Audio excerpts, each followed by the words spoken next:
हाँ जी, अस्सलाम वालेकुम। इस तरह के हमारा सवाल है define natural and artificial radio activity. तो इसमें देखें पहले नंबर पे आ रहा है नेचुरल रेडियो एक्टिविटी। इसमें हम इसकी डेफिनेशन करेंगे और कुछ एग्जांपल्स कर लेंगे।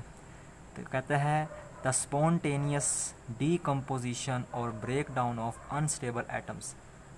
हमारे पास कुछ अनस्टेबल एटम है, ठीक है, और वो खुद ब खुद टूट गए, खुद ब खुद टूट गए, उनकी कंपोजिशन खुद ब खुद टूट गई, उनकी तरकीब खुद ब खुद टूट गई। ये क्या कहलाता है?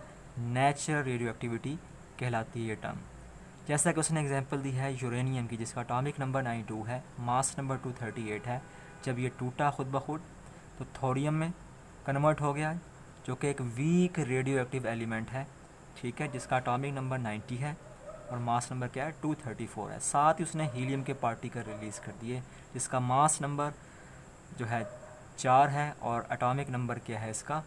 2 है। तो हीलियम को हम अल्फ़ा पार्टिकल्स भी कहते हैं। इसका मतलब जब यूरेनियम टूटा तो एक वीक रेडियो एक्टिव एलिमेंट हमें हासिल हुआ, और क्या हासिल हुआ? हमें हीलियम के पार्टिकल्स हासिल हुए। इसी तरीके से जब थोरियम टूटेगा तो ये क्या बनाएगा? पीए कैसे कहते हैं हम?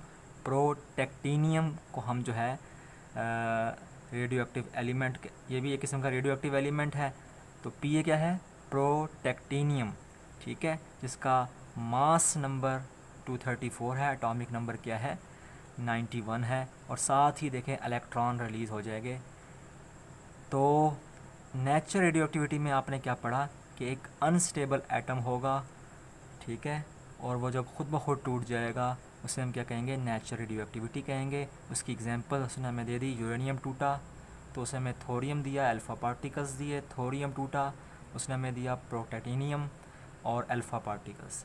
इसी तरीके से हम आते हैं artificial radio activity, the process in which high energy particles are bombarded to disintegrate the nuclei of atom of some element. कहता है हाई एनर्जी पार्टिकल टकराएंगे, ठीक है, किसी एटम के न्यूक्लियाई से।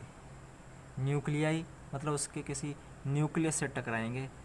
जैसा कि देखें यहाँ पे न्यूट्रॉन नाइट्रोजन के साथ टकरा रहा है, ठीक है, और यहाँ पे अल्फ़ा पार्टिकल्स, हीलियम को कहते हैं अल्फ़ा पार्टिकल्स, ठीक है। अल्फ़ा पार्टिकल्स जो है किससे टकरा रहे हैं? बोरॉन से। इसका मतलब इनकी एनर्जी ज़्यादा है। न्यूट्रॉन की यहाँ पे एनर्जी ज़्यादा है, यहाँ पे अल्फ़ा पार्टिकल्स की एनर्जी ज़्यादा है।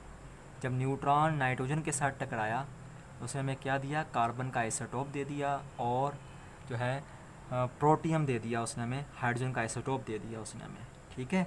तो आपको ये याद रखना है कि नाइट्रोजन का एटॉमिक नंबर 7 होता है और मास नंबर 14 होता है। जब ये टूटेगा तो हमारे पास ज़रा गौर करना कि ये देखें कार्बन का आइसोटोप बनेगा जिसका एटॉमिक नंबर जो है 6 है और मास नंबर क्या है? 14 है, और प्रोटियम बनेगा जिसका मास नंबर एटॉमिक नंबर 11 है। इक्वेशन को बैलेंस रखना है आपने। देखें यहाँ 14 + 1 15 है, तो यहाँ पे भी 14 + 1 15 है। यहाँ 6 + 1 7 है, यहाँ 7 + 0 7 है। तो नीचे वाली डिजिट्स और ऊपर वाले डिजिट्स बराबर होने चाहिए। जिस तरह देखें आपने यहाँ पे भी ज़रा गौर कीजिएगा, यहाँ पे भी इक्वेशन बैलेंस होगी। ज़रा यहाँ देखें 90 + 2 92, ठीक है। तो देखें इस तरफ भी जो है एरो के दूसरी साइड पे ज़रा देखेंगे, यहाँ पे भी 92 है। और अगर आप गौर करें यहाँ पे जो है हमारे पास मास नंबर था 238, आपने इस तरह तोड़ा कि देखें ये डिजिट्स इसके बैलेंस रहेंगे। एटॉमिक नंबर जो है, मास नंबर बैलेंस रहेंगे। देखें 234 + 4 क्या हो जाएगा? 238 हो जाएगा। इस तरीके से देखें यहाँ पे अल्फ़ा पार्टिकल जब बोरॉन से टकराए, ठीक है, बोरॉन का एटॉमिक नंबर 5 और मास नंबर 10, तो इसने हमें क्या दे दिया? नाइट्रोजन का एक आइसोटोप दे दिया उसने हमें, ठीक है, और साथ हमें क्या दे दिया? न्यूट्रॉन हमें उसने वो दे दिए। अब इक्वेशन को बैलेंस होना चाहिए। देखें 5 और 2 7, यहाँ पे 7, तो जब हमारे डिजिट पूरे हो गए तो यहाँ पे आ जाएगा, न्यूट्रॉन के साथ आ जाएगा 0। इसे यहाँ पे देखें ये 10 और 4 14 हो जाएंगे, ठीक है। तो इस साइड पे हमारे पास जो मास नंबर है 14 है टोटल, तो यहाँ पे देखें 13 और 1 14। इक्वेशन को बैलेंस आपने ज़रूर रखना है, ठीक है।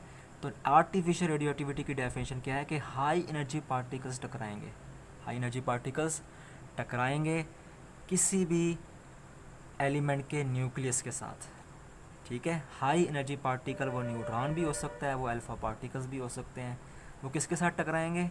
वो टकराएंगे किसी भी जो है एटम के न्यूक्लियस के साथ, जैसे कि हमने न्यूट्रॉन को टकरा दिया नाइट्रोजन के साथ और अल्फ़ा पार्टिकल्स को टकरा दिया बोरान के साथ। तो वो क्या हो जाएगा? ये टूट जाएगा।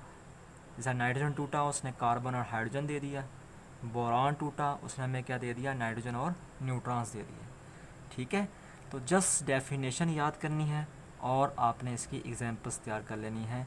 दो एग्जांपल कर लेंगे तो बहुत बेहतर रहेगा। तो आई थिंक ये क्वेश्चन आपको काफ़ी हद तक क्लियर हो चुका होगा।